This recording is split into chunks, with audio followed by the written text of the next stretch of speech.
मी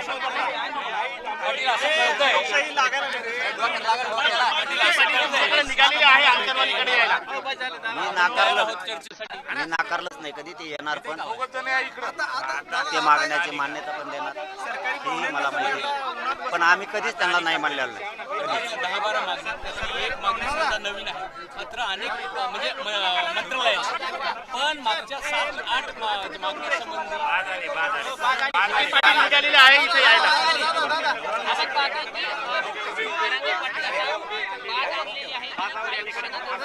महाराष्ट्र म्हणलं की कुस्ती महाराष्ट्रासाठी आता सरकारसोबत या रणांगणामध्ये कुस्ती होणार का? या ठिकाणी कुस्ती होणार का दादा? बघितलं तर जरांगे पाटील हे उपोषणाच्या स्थळी जे आहे ते आलेले आहेत आणि भाजीवरती जे आहेत त्यांना बसून या उपोषणाची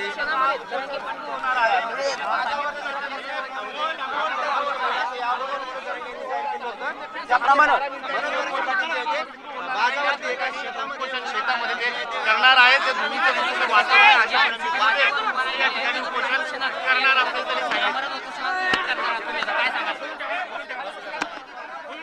उपोषणाला बसले तुम्ही वेगळ्या पद्धतीने उपोषणाला बसले पहिल्यांदा तुम्ही काय करणार समाजापेक्षा काय मोठं नसतं समाज सगळ्यात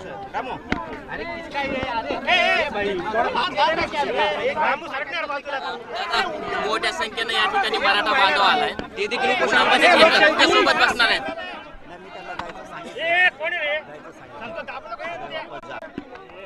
दादा आता तुम्ही यापुढची जी चर्चा आहे ती मंत्री येतील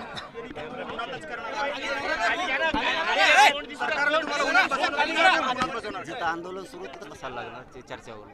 दादा महाराष्ट्र म्हणलं की कुस्ती येते आता याच रणांगणामध्ये या काळ्या मातीमध्ये कुस्ती होणार का सरकारसोबत? तिथं हमेशाच करतो आम्ही त्यांच्यासोबत. आज पुन्हा ही आरपारची कुस्ती असणार का? चांगल्या कामाला शेवट नाही.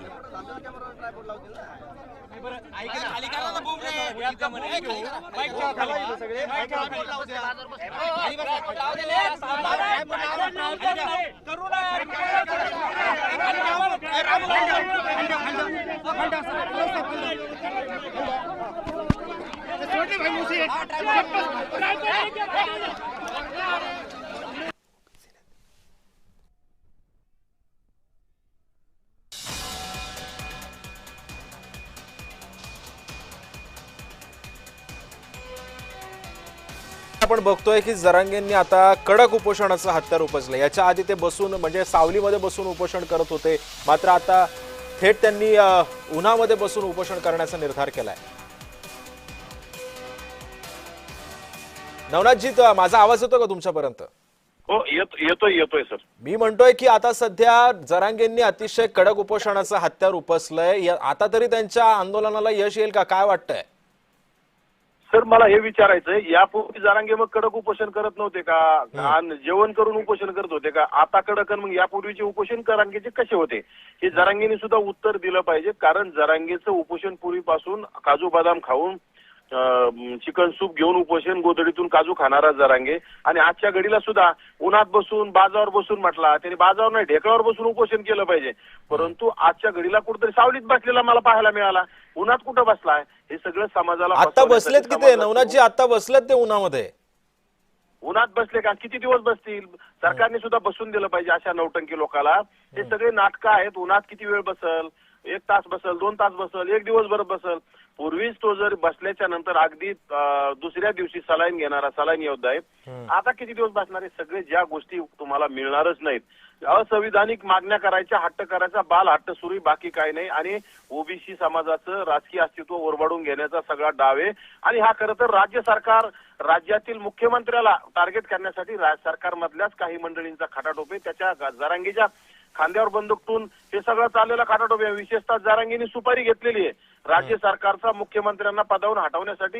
हे खटाटोप आहे आणि ते कोणी दिलं हे सगळ्यांना माहित आहे. आणि जरांगेला आता एक जी आपण जबाबदारी घेतली पुढच्या लोकांकडून खोके घेऊन जबाबदारी घेतलेली त्याला पूर्ण करावी लागणार आहे. मग आता उपोषण करण्याची परिस्थिती नाही. लोक राहिले नाहीत, जनता सोबत नाही. म्हणून आता मी उन्हात बसतो, माझ्या जीवाचं काय झालं तर पाहून घेऊ, समाजासाठी मी मरायला तयार आहे असं भावनिक बोलायचं आणि लोकांना गोळा करण्यासाठी हे चाललेला पूर्ण खटाटोप आहे. बाकी काही नाही. आणि तुम्हाला याच्यातून काही तथ्य निघणार नाही. 1-2 दिवसात आता त्यांचीच लोक येतील, दादा पाणी घ्या दादा, उन्हात नको ना, आम्हाला तुमची गरज आहे. पण नवनाथजी ऐका ना असं आहे की आता गेल्या 2 दिवसापासून जरांगे पाटील पत्रकार परिषदा घेत आहेत, पत्रकार परिषदेतून ते मागण्या मानतायत आणि याच्या आधी सुद्धा प्रसाद लाड यांनी भेट सुद्धा घेतली आणि प्रसाद लाड यांची चर्चा असफल झाली. काल शिष्टमंडळ गेलं, विखे पाटील त्यांच्याशी चर्चा करत होते. त्यांच्या प्रमुख 5 ते 6 मागण्या आहेत, ज्या मागण्या मान्य करण्यासाठी त्यांनी पुन्हा एकदा उपोषणाच्या काय म्हणतात त्याला हत्यार उपसलेलं आहे.